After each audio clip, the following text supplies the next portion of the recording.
Hello and welcome to Off the Shelf Reviews. I'm so old, I remember Roland Rat. And I'm Gary, and today we're going to review and discuss Graveyard Shift, which released in 1990, based on the short story by Stephen King, with a screenplay by John Esposito, and directed by Ralph S. Singleton. Ian, why don't you give us the synopsis? Well, the story follows John Hall, played by David Andrews. He's a drifter who's just turned up into a small town and is looking for work. Luckily, the local cotton mill is looking for workers, and he's assigned by Warwick, the site manager, to work on the mulcher in the basement. But unfortunately, the mulcher in the basement can only be worked on at night, the graveyard shift. And as John starts working at night, he realizes that the rats nearby not only are watching him, but are being led by something mysterious. Damn! Whoa! Adios! I've been a huge fan of this film ever since I caught it late one night as a young child, desperate for the next horror movie fix that would randomly be playing one night. Right. And I've always fondly remembered this film. And I only just found out that apparently Tom Savini was at one point attached to direct this. Wow, really? But the studio that was making it kind of didn't really have much interest or real want to make it. Oh, and so he yeah. kind of just backed out when he realized that the studio wasn't really that bothered by it. And I looked at the director for this film as well, and well, this is the only feature-length movie he directed as well. Yeah, wow, okay. That being said, though, then interestingly, that he was a production designer. And that then explains to me why this film actually looks really nice. Set design-wise, Yes. pretty damn good. Although it might not have been his strength directing, I've still remembered this film fondly. And I kind of got a bit of a shock when I found out that this film is usually categorized as one of, if not the worst, Stephen King adaptation, along with Lawnmower Man and Langoliers and Children of the Corn and Night Flyer, and there's a lot of bad Stephen King ones. A lot of people also really hate Dreamcatcher. Yeah, I think Cell might be his worst one, or worst adaptation. I wouldn't blame King for it himself. I would say that whoever adapted these movies, really didn't grasp what the story was actually telling them. Well, the original source material for this was a very short story in an anthology of short stories. Yeah, yeah. And so there wasn't too much material there to work with, but I do think they kind of fleshed some of those bits out and maybe changed the creature and not really given much of an origin, but... No, nothing. There's no filling in this film at all. It's like they took the basic concept of the story and went, yeah, we need to make it into a movie, but we haven't got time to flesh out the characters or put in a really good backstory for the creature or try to give any real depth to a film, which is what keeps the audience attention. Well, I mean, I heard that the film was also rushed as well because they wanted it out in time for Halloween. Oh, wow, yeah. But I mean, the film, like when you press play, the film just starts. You just like, there's no opening credits, there's no title screen. It's just like the film starts. And you're like, oh, where are we? We're in this mill and we're watching this guy just treading all of this and then there's all these rats. Yeah. And so as a child, first time going into this film, I'm just like, okay, this is creepy. It's unsettling. Rats are usually, the symbol of death. Yeah. So it's an omen. What's going to happen? And then eventually we find out that he's quite accustomed to all of these rats. I'm like, this is not a problem. This infestation, I guess it's fine. It is an infestation. There's like more than friggin' 20 rats around it. Right. But I just want to go back and say, like, kind of like you, when I was a kid as well, I'd seen obviously King Productions being put out there, and it wasn't until maybe the last 10, 15 years where some of them were really being produced into massive, huge blockbuster movies. A lot of them have been kind of made for TV. Stephen King's It with Tim Curry. That was a TV movie split into two parts. Langoliers, once again, TV movie split into two parts. Friggin' The Stand. That was like 5 days split into fucking God knows how many hours. And there was always this kind of low budget production level that I kept seeing with these movies. And then I remember seeing the poster for Graveyard Shift, which is kind of like a half submerged person's head in water, with rats moving towards it. And I was like, my God, that looks fucking terrifying. And I think that was probably the real first time I realized advertisers could lie to me. Oh. Because when I actually got around to watching Graveyard Shift for the first time, I was like, that was it. That was what, I'm coming off the back of Carrie. I've seen The Shining. Like I said, I watched Tim Curry scare me in It. And It Part 2 wasn't great, but it was certainly more enjoyable than this. But then I was young. I was naive. And like Gary said, it takes a little bit of more understanding of King. And so, like what Gary has just said, this whole opening with this guy talking to his rats, I'm sure it's really fleshed out in the short story. Got some real depth, when you're sat reading at candlelight and your imagination doing everything for you. For me, I don't know who he is. I don't know what his backstory is. I know he talks to rats and we see the shadow of something growling. And it fucking sneaks up on him. Oh, yeah. It probably sneaks up on him. He's talking. Well, he that thinks it's machine's somebody making else. a lot of noise. yeah, that is true as well. I didn't really understand why he was throwing all this stuff into the machine, turned it off, talked to the rats, then turned it back on again. Like, is that like his break? Probably, yeah. Maybe to cool off a little bit. I mean, Yeah. there's a lot of sweaty people in this film. Yes. And so he ends up being kind of eaten or fallen into We the kind of mulcher, falls off screen. Yeah, he did. And then we see the shredder of the picker, I guess, kind of doing its thing. Yeah. And then there's kind of blood moving up. I'm like, that's kind of cheap. Like, I want to see a human being get minced and diced in that thing, and all we get is a boot. Yeah. I was like, oh. And like I said, it's your imagination supposed to be doing the rest of the work. Yeah. But I don't want my imagination to do the work. I want to see it happen. Well- I feel denied. Now, the film apparently did receive, in America, the dreaded X rating. For what? For excessive violence and gore and nudity. Where? Well, that's it. They cut it all out. Oh. Yeah, I know. And there's never been an unrated edition or re-release of the film because, but nobody liked it enough for it to get one. I think it totally deserves a remake. I mean, the plot line itself is quite a good story from King standards. It's just the film doesn't work it very well. And so the next day, we're cut to Brad Dourif sticking a hose into a chimney, and he's using the water from the river to flood the basement of the mill. Well, he's also got a sucker. He's sucking the rats out. Yeah, I don't know how this mechanics works, but yeah, he's sucking the rats out into the river, and he's the exterminator. Tucker Cleveland, who's been hired by Warwick, the manager of the mill, to take out the rats. And obviously they want to take out the rats so that people will continue working, because the mill is the only place where people can work at this town, and if they don't work at this mill, the whole place will close down, the town will close down, and everybody will lose their homes. The film, that's my brief explanation. The film actually doesn't do anything else to explain what the town's called, where they are. We just, if you're a King fan, it's in the King universe. Yeah, so it's probably near Castle Rock or Dark Tower. Derry, There's a dark tower in the distance. Every now and again a cowboy walks past. So yeah, we are mainly introduced to our protagonist of the film, John Hall, played by David Andrews, and he's turned up now looking for work. Yeah, he's just lost his job working for Terminator Studios in T3. Right, yeah, he was Brewster's dad. He was I mean, no Brewster's wonder he's dad. exiled himself. Yeah. I guess Judgment Day was averted again? I don't know. I don't know. It was the rats. Right. It was the rats. But we get kind of a sense of this small town when he's in the diner, and we've got people sneering at him and sniggering at him. And Yeah. he's the fresh face that everybody recognizes as an outsider. Yeah. And then everyone sneers at him again when they see him in Warwick's office, ready to be interviewed for the job. Yeah. And we get a sense of Warwick here as well, who is the film's antagonist. I mean, he might as well be the film's main villain, to be honest. He does sometimes outshine the monster. He does outshine the man, doesn't he? And that's because he is outstanding in this villain is. role.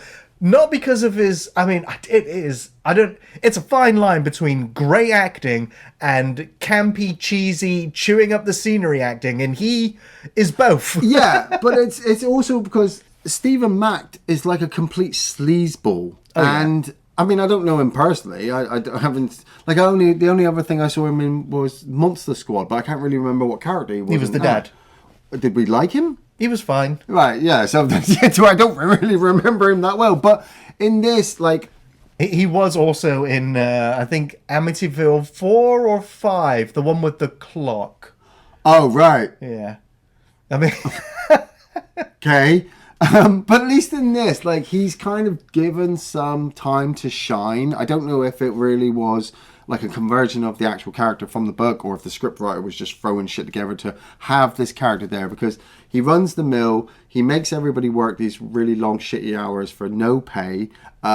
He's really shitty to John Hall as well by, explaining to him, oh yeah, I'm gonna, give you the lowest pay because you're not even part of the union yet. You have to wait a month until you can, and then we can boost your pay up. but he also says, like, you're a drifter, so how much can I put stock in you when Yeah. you might just disappear like all my other co-workers have? But yeah, well, they're disappearing because there's a rat in the basement eating them, and you're not only sleeping with one girl and trying to pretend that you're going to get her a good job, but you're also trying to sleep with Jane Wiskowski, played by Kelly Wolfe, who, like, her acting, well, her character was there just as a bounce off for John's character.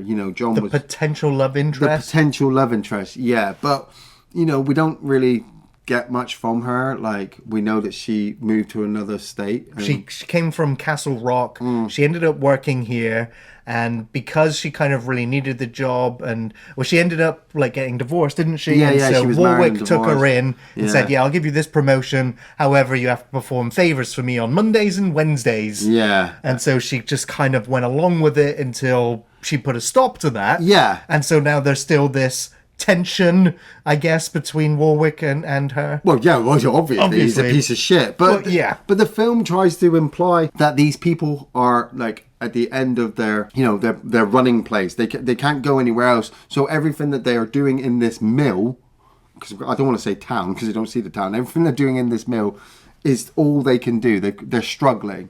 But once John has met Warwick, and Warwick explains the job that he'll be working, and can you work the mulcher in the basement? And John's like, yeah. Warwick's like, get to work. See you tonight, I suppose. And he's in the basement. And so are the rats. Yeah. But John is more than prepared for Oh, one or it's two right. rats, as he's got himself a nice little slingshot and some empty soda pop cans, which he starts flinging at the rats.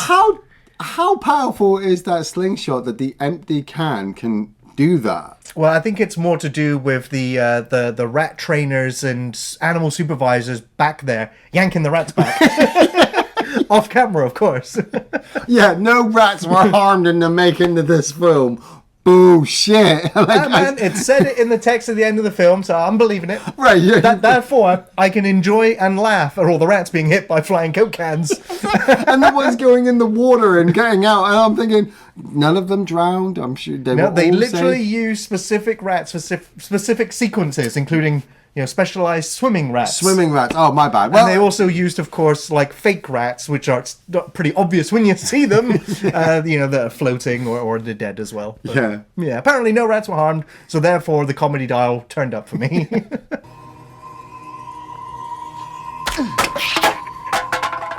Damn. That's good shit. But then, just like we saw in the opening sequence, we hear noise, we see the shadow move, and we're like, oh, this is where the monster attacks. Ah. Yeah. Well, it's the other one. It was Warwick. Yeah, it's Warwick. And this is where Warwick's come down and go, 4th of July weekend's coming up and everybody's going on holiday, but I got a job that pays double. And are you interested? It's like, well, yeah, I guess. Like, I'm a drifter and I got no money, so I'm going to take it. Yeah. And so he does, which will lead to, I guess, this happens like the midpoint of the film. Yeah. But there is a death sequence that happens around this time as well, which is what keeps your interest in the film going just a little bit longer, as we follow this guy in the basement already, laying the groundwork, placing some For the lights, yeah. and he hears something, sees something, and then the creature gets him, and I was like, this is where he dies off screen, just like the first guy. But no. We actually see him getting wrapped up in these giant wings, and you see his face imprinted through the skin. You do. And you see the talons, I guess, in his ribcage. I was like, okay, that's really quite effective. Yeah, the creature effect is pretty good. We're talking minimal. 1990s. Yeah. But they built this creature, and there is a little bit of spoiler at that point, because you're like, wow, it looks like a bat. But then you see all the rats, and you can't help but think, well, it must kind of be a rat thing. So you're like, well, it's a rat bat thing. In the source material, it is basically a mutated rat that's now... And these rats have been underground so long they've never seen daylight. Yeah. So it's gone blind and grown wings, but it can't fly, per se. Why would it grow wings? Because it's just a mutation. That doesn't make any fucking sense. How is it so big? Because it's a mutant! That doesn't make any sense. It makes more sense that the mutant rat would grow underground to giant proportions through eating human flesh, because that's what they've been doing, right? Mm-hmm. It doesn't make any sense that the fucking thing would grow wings and not utilize them, because it would have to grow wings over generations of them attempting to glide or fly or whatever. I'm sorry, it just doesn't make no fucking sense. It looks scary. It does look scary. It's a bit gory as well. Because at the same time, you've got like Jane's friend. I didn't really catch the lady's name, but you've got this female character. A lot of them in the credits, I think, like in the IMDb credits anyway, just listed as mill worker. Mill worker. Mill worker. I'm like, who? Mill worker, right. Well, you've got this one female mill worker who kind of was sleeping with Warwick. And then they had a bit of a disagreement over something when Charlie Carmichael turned up to replace the light guy in the basement. Yeah. And Warwick was unhappy with this girl, or I think he wanted to break her off. So he got her name put on the cleanup crew's list for working in the basement, which she's not too happy about. Exactly, and she also knows that Warwick's been up to no good doing shady dealings to keep the mill open when it should have been condemned. Yeah. And so she's unhappy with that shift arrangement, and so she takes it out on his car. She does. She takes an axe to his car and beats the shit out of it, and then she sneaks in at night time to steal some reports or get some information. And I can work out if she was drunk or not, or just really clumsy. Yeah, she went down those stairs real easy. She did. She just threw a flashlight or something down there first. She's like, I better go after it. Well, I thought that's what made me think, oh, she must be drunk. But then I thought, well, how drunk she has to be to break into this mill to find this information? Well, not very. She must know what she's doing. But then she falls down the stairs, breaks her neck or leg or something, lies there stunned, and the rats come up and start nibbling her. Yeah. And then the big one kills her. Yeah.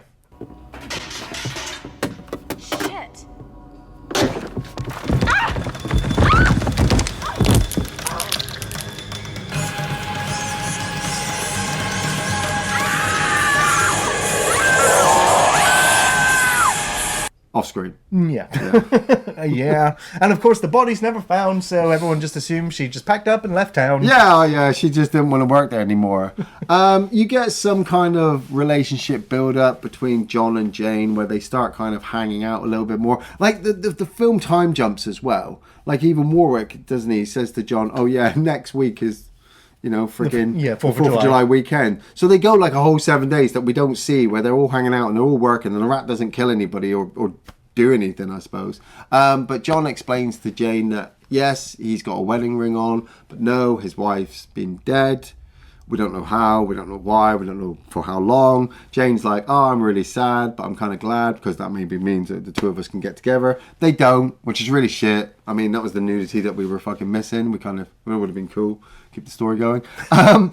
But they then all start working in the basement. And luckily, they have the Wishmaster with them. They do. Who's got no powers. Oh. Yeah. He has the power of being very scared. I mean, he doesn't show it right away. No. But he does. And I also thought it was quite refreshing to see him kind of like have a breakdown and be scared when it's the fan. Andrew Dimmel actually acting. Instead of just standing there saying, make your wishes, it's like, oh yeah, he can actually act. I was like, but yeah, we got the Wishmaster and we got Chucky in the same movie. Let's get back to Brad Dourif, who delivers an awesome, like, Quint from Jaws inspired speech to John Hoare about his time in Vietnam about how this guy was tortured with the rat that was placed over him. A very hungry rat, sliced open victim, and then with a burning rice bowl to force the rat inside him. And the way that he delivers this speech with the intensity in his eyes, with a tear rolling down. Yeah. It's like, wow. Like, this performance belongs... you deserve your own movie. Like, this is how good you are.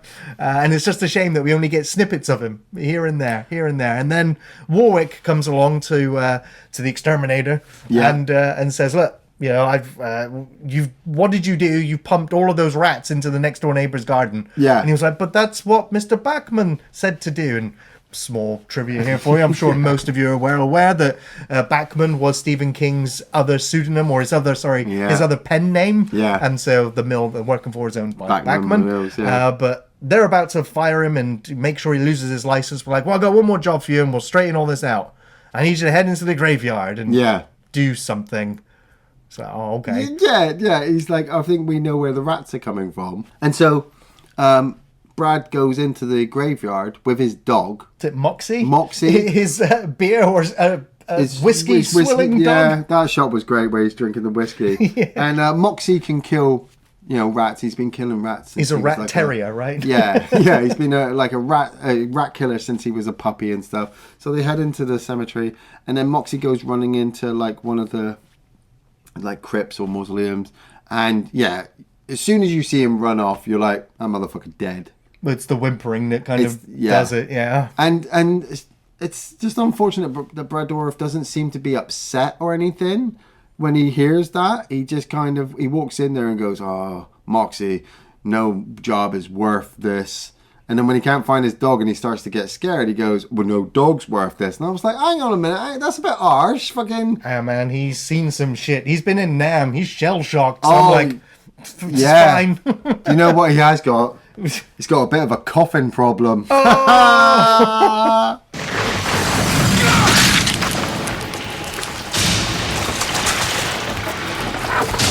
Man, that is such a shit death. Yeah. Crushed by a sliding coffin. Not even crushed. His head gets crushed. And it's the fact that you see his arm still flailing. And then it slides down and he's gone limp. It's just like... And the film doesn't even come back to this place ever again. His entire story kind of exists on its own. Yeah. It's like, filler, I suppose. Yeah, and it's just like, I'd have preferred... But it was really good filler. Yeah, I know, but I'd have preferred, if he'd gone into this crypt and maybe had fallen and ended up in the lair, and then they find him later, and then he dies, then I'd have been like, that's cool, but it's like, sorry, Brad, we can't afford you anymore, so we're just going to kill you off now so we can continue the story of the actual thing. Exactly, considering you're the rat catcher, we expect you to have an epic showdown with the rats, but, no. No. Denied. Again! 2 denials, Gary. I know. It's not looking good for this fucking film. I know. Well, let's get to some of the good bits, shall we? Okay. They eventually find this secret trapdoor that's got all this junk buried on top of it. And they pull it all away, and John's just like, oh, I wonder what's down there. And that's when Warwick's like, well, not so fast. We can't have you taking all the buried treasure down there. And so John's like, well, how about you come down there with me? And Warwick's like, well, I've got to save face now. Let's go down there with you. Yeah, so it takes everybody with them anyway. Yeah, so everyone goes down there. Yeah, Jane's like, I'm going with you. I know I'm the only woman on this crew, but I'm still as tough as the rest of you. And so I'm going to go with you. And the moment she goes down there, she twists her ankle. Right. Jeez. It's like, what? Now... Only on this rewatch, this is the finally I got to see this film in high definition, which was great compared to the old VHS I used to. Yeah. But that shot where she's coming down the stairs, just before she falls, the camera does a wide shot. Okay. Yeah. On the far right of the frame, there's somebody sat there, I think in a shirt and shorts, out of frame. I think it's production crew or staff or whatever, but it's dark, and the camera just kind of pans over to where she then falls down the stairs. I'm like, there's somebody over there. At first, I thought it was somebody already, but it's it was just a mistake, obviously. But yeah, small goof. I must have been looking at my notes at that point and not seeing. Yeah. But they get down, and we've been following, like I said, Andrew Divoff's character Danson and his mate Brogan, who's been having way too much fun with that fire hose up there. That must be a health and safety hazard. He's having way too much fun with that. That's it. One of the guys finds a desk, doesn't he? And he opens a desk and there's loads of rats. And so Brogan destroys the desk with a hose. And then, I can't remember what this guy did, but he said something and Warwick fired him. I think he's the only one of the crew who actually lived. Yeah, exactly. Yeah, he just walks off. The one that was impersonating him earlier in the film. And and then he's making jokes or whatever. And then, then he's fired. And I'm like, get out while you can. Everyone here's about to die. That's right. He tries to convince Warwick that everybody's going to back him up because they think Warwick's wrong. And nobody does. Yeah. I was like, well, in that case, you all deserve to die You for deserve not to die. backing this guy up. This guy's like, see ya. And he's gone.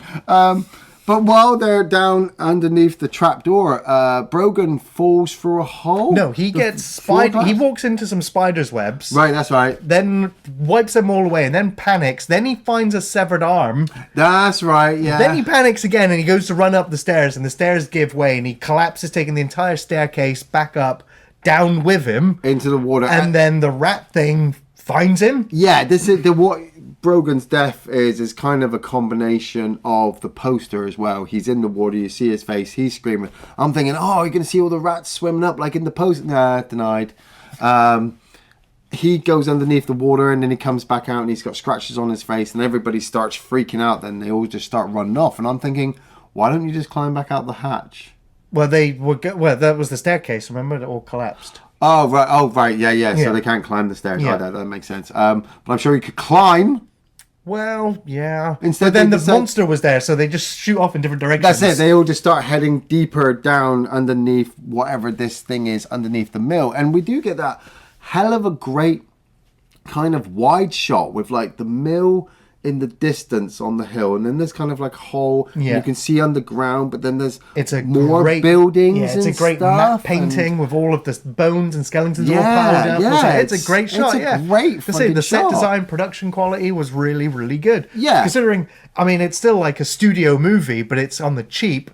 But it still looks pretty effective. Yeah, this underground mine thing is pretty good. You get lost and disorientated really quickly, even though it must be a kind of little tiny set. But you've got Warwick and Danson and Carmichael going off one way. You've got John and Jane going off another. Yeah. Oh, that the Warwick comes across this box of like. At first, I was like, "Oh, it's going to be some really expensive, exquisite, and rare wine or Yeah. something," and he ends up greasing up his face. Yeah, I'm like, whoa. Like, you've goes been a full weirdo commando. this whole time, but now you're going full commando. Yeah. And he's like, here, take these as well. Light them. We're going to turn them into Molotovs or something. And okay. they don't. No. Denied again. Carmichael comes across like a hole in the wall, and he can hear some water. And he's like, "Oh, I think we can go out this way." And he finds this really small hole, and he decides to put his arm in it, like a fucking idiot. Say, how many times have you seen this setup before? Yeah. Like, you just know. You know something horrible is going to happen. But you don't expect it to be so funny. Yeah. I mean, it's gross when he pulls his arm out. But it's funny because he's flailing it around and arm meat chunks go flying Just flying everywhere. everywhere. It's like, And Danson and Warwick are like, "Leave him!" And so they do. They just they're gone. if you see Carmichael just gets pulled They away. get dragged away by what we're assuming the creature, not just John or Jane killing people now. Danson decides to have a complete mental breakdown, and so Warwick leaves him kind of in the dark. Yeah. Like Andrew Divoff, yeah, this is the part where you're like, wow, he can probably act. He's looking scared. He's looking really upset. And then he's sat there on his own, and we can see him. It's not dark, but he decides to take his lighter out to light the darkness, which isn't very good. And then as he lights his lighter, the creature is like there near his face. He didn't see it, and obviously it's blind, but it can hear him, and then it drags him off into the deeper realms of the basement, I suppose. He's killed off screen. Yeah, but it was. I mean, there's about 10 minutes left of film at this point, but that was our creature head reveal shot for the first time. Yeah. And it's enough to make you want to pause and just look at the image and go, where did its skin go? Like, it looks like they've taken Falcor, the friendly dragon, Yeah. and skinned it, martyr style. Martyr style. I mean, this thing is disgusting. I mean, you're trying to find like features in it. You're like, that the nose and the mouth, the eye, ears. Yeah. Like, I mean, it's got that bat-like shape, but it's grotesque, and so I applaud the practical monster effect. It looks great. Yeah, it is really good. The practical effect is really good. It's just a shame we've had to wait this long and only to see it for just a short amount of time. Yeah, and it's real no history. We don't know really what. Like we said, at this point, Warwick is still the bad guy because he takes a tumble after losing Danson down into the creature's lair and is kind of buried underneath all the bones. And like we said, the creature must have been down there for ages because there's lots and lots of bones down there. Well, it's also the fact that there was a cemetery right next to the mill. Oh, yes. So we can also imagine it's been feasting on all of the buried bodies as well. That's probably where it got its wings from, the vampires that it ate. Probably. John and Jane, they're still trying to find their way out, and they've climbed into some kind of water, and they find a coffin, which they use as a flotation device, which then allows them to get to another area, which they then climb out of. And they come across the lair, uncovering Warwick's unconscious body. He wakes up, freaks out, and stabs Jane. Well, they have a bit of a wrestle and a bit of a fight first. I mean, he lands a couple of punches, gets thrown around. Oh, yeah, they have a little fight. He does stab and she dies. And I mean, she dies. when you see John laying her down, I was just like, oh, you know, she'll get up in a minute. It's just a movie stab. No, I knew she was probably dead because he twisted. He jams it, pulls it up, and then twists it. Yeah. And you're like, fuck, she dead. Yeah. And I'm just, I don't know, I'm just like, who is crazy? Like, he's gone batshit crazy, right? Yeah. I mean, he's with the face makeup, the fact that he's commando crawl rolling. Yeah. He's got his knife, he starts stripping down, and he's ready to take on this creature, and he does. He does. Well, John chases him for ages, shouting his name, like looking to find him, and Warwick is more scared of John than he is of the creature. And then when he sees the creature, he decides, I'm going to fight it. He gets like a couple of stabs in, and then the creature just eats him. Yep, shrouds him up in his wings and pulls him away, just like he did the second victim. Yeah. And so, I mean, he dies off screen, but at least he went out fighting. It was kind of satisfying still. Yeah. And because, well, John eventually comes around the corner and he's above looking down at the beast eating Warwick. And he's kind of like, yeah. Yeah, it's like, you know, while you're distracted, I'm gonna leave. I'm just gonna you stay there. And he manages to make his way all the way back up, and he finds another way up back into, I guess, the room where he was working, his station, the Mulcher room, And then the rats turn up, and then the creature turns up, and the creature just like its tail gets stuck in the Mulcher. You're like, wow, that's convenient. But he's too far away from the switch, and so it's a great callback to earlier in the film, a setup and a payoff. He uses his slingshot, and on his second attempt, he hits the button, which triggers the Mulcher, which sucks in the creature and turns it into paste. Yeah. And then the rats come in and finish it up, so there's no evidence. And then John the Drifter goes down for life in prison. Yeah. For killing everyone at the mill. The movie literally ends like it started. It fades out and then it fades back in. We see the sign outside the office saying, you know, help wanted new management. Right. And that's how the film ends. And you're like, yeah. Apparently there was a deleted scene, extended scene where John punches out his card, and he also punches her card Jane's out card out as well. Yeah. And then he leaves. But yeah, it's still like, oh, I mean, for all intents and purposes, when your creature is dead in a creature feature movie, your film is over. Yeah. And this film just went, yeah, it is, so done. Like, it's over. While he was watching it get mulched, I would have chopped off its head so you had evidence to go, this is what attacked me and my friend. Right. But he just kind of watches it get mulched. But the film's over. Nobody cares. The whole town, fine. We don't know how many other of those creatures are down there. It may have only been the one. I'm pretty sure the mill's going to close now because there's nobody else in the town to fucking work there. Unless John took over and the new management. He may have done, Yeah. Well, Ian, what were your favourite scenes from Graveyard Shift? I had a couple. Like Gary said, the Brad Dourif stuff is just amazing. That Vietnam sequence where he's talking to John. It's Brad Dourif delivering like really good lines. You really kind of believe the heart he puts behind everything and that he was there. And if you don't believe it, then it's just really good to hear him kind of wean off this story. Kind of like the other favourite scene I had was when he had the whole conversation with Warwick, you know, about what he'd been doing with the rats, you know, and how he's been completely set up and he's going to be obviously taken to court. But I did like the fact that the dog just came across and drank the whiskey shot. I thought that was awesome. The lady smashing up the car, like, damn. Like, I hope that wasn't somebody's real car. You see what happens, Larry? You see what happens when you're a stranger in the ass? The Let's Go Surfing sequence where you see the rats trying to go down the water while they're spraying the hose and stuff. Like I think it's really cool that, yes, okay, none of the rats were killed or harmed during the movie. That means that somebody behind the scenes was trying to put effort into the movie to try to deliver what they wanted to. But then again, it's so funny as well, just watching like Brogan with the hose, like like fucking Rambo. I'm like, I would not work in that situation. You'd get absolutely soaking wet. And maybe just the final sequences with Warwick and John, you know, the confrontation that Warwick has with the creature where he tries to take it on with a knife when he's gone completely mental and he's commandoed his face, up to when John escapes. And I'll fit it in there as well. I do really love that matte painting. I really think that's awesome. Just watching him moving around with it in the background. But then him getting up into the basement, the creature sticking its tail in the mold chair. Like, it was dumb. It was really fucking dumb. And then him like, "You're terminated, fucker." Right. Yeah, man, there's so many great and memorable sequences, scenes, and line deliveries in this film. Where to begin? Okay. I'll start with Brad Dourif, who is really the hidden star of this film. I love his delivery of "God damn" when he's exterminating the rats. Like, man, this guy loves his job, and I love watching him do his job. Wasn't the song at the end kind of like a rap version of the script put together? That is also one of my favourite scenes, is the end credits. I mean, let's cut to a snippet here. Yeah. Maybe. I'm a little prejudiced. Yeah. You got a problem? I ain't got a problem. You got a problem? I ain't got a problem. And it is literally just lines of dialogue from the film scattered around. Graveyard shift. Yeah. Graveyard shift. Just repeated lines over through the entire credit sequence. Turn off. And I have a theory. Yeah. Is because the music in the film is so shit. Yeah. The only way to cover it up is just to have people talking over the top of it the entire time. What a choice.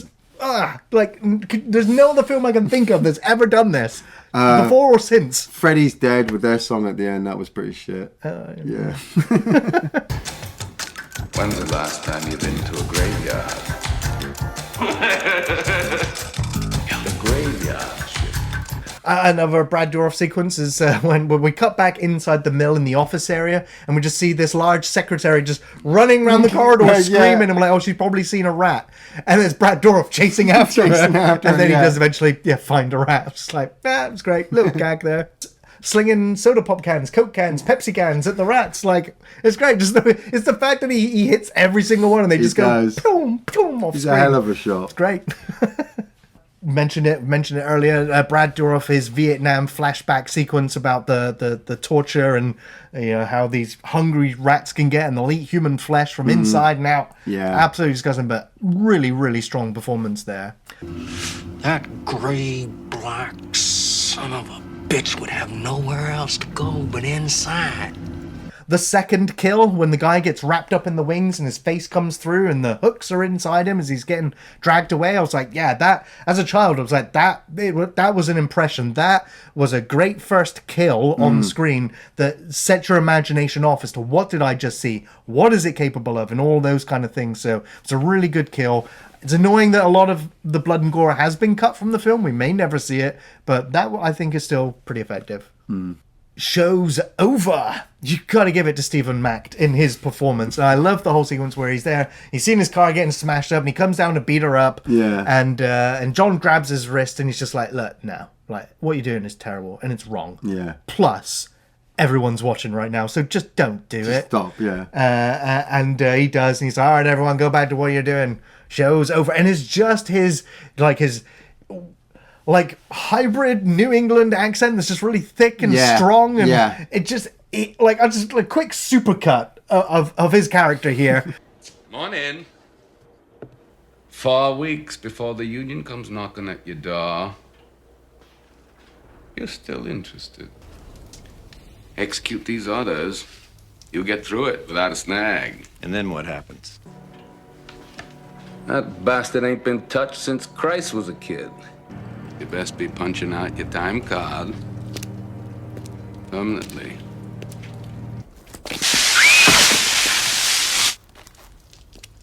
Sure beats nailing him with soda pop. Exactly why he is a memorable part in this entire film, and that show's over line, it's great. Andrew Divoff having a breakdown. That's the Wishmaster, like panicking and crying. And I do like the sequence where he's on his own. He's fumbling with the lighter and just looks over and just sees the creature there. Yeah, it was great. I really like that. Here's another sequence that I literally rewound it because I just was belly laughing so much. Is the fact that Warwick, he's got his Molotov, it's flames lit, and he goes to throw it. He reaches back and he's like, oh, the flame's gone out. And he throws it anyway, and then he yells at the creature, and then he runs off. It's just like, what? Like, you deranged madman lunatic. Like, it's just the fact that he did the quick look back. Oh, it's gone out. I'm going to throw it anyway. Like, I just can't believe it. It's just like the film just goes into some comedy moments when you think about it. Now, here is probably my favourite moment in the film, or the most memorable. Right. Is when they are in the water system and they're using the coffin as a flotation device to go along. And you can see, obviously, Jane, she ends up pulling the coffin. Skeleton comes loose. And the skeleton screams like a doorway from hell just opened up. I was like, what? Just, like, what were they thinking? Yeah. Like, it's just like rewind and play it again. And you're like, what?